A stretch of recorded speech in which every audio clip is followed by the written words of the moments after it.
So the story begins around 10 years ago. Our lab has been actively investigating how our brain works in terms of things like attention, perception, and memory, and then how it changes as we get older. One thing that we discovered was that our brains are exquisitely sensitive to a negative impact of interference. And by that I mean distraction, all the irrelevant information that is around us, trying to push that out and focus on what your goals are, as well as interference, having more than one goal at a time.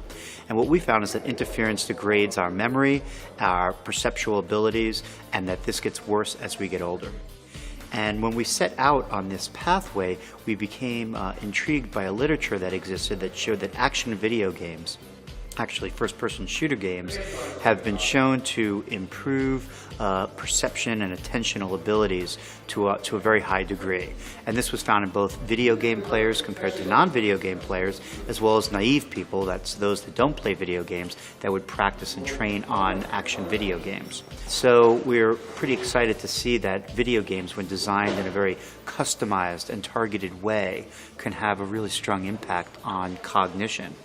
We also recorded brain activity before and after these are healthy older adults playing the game,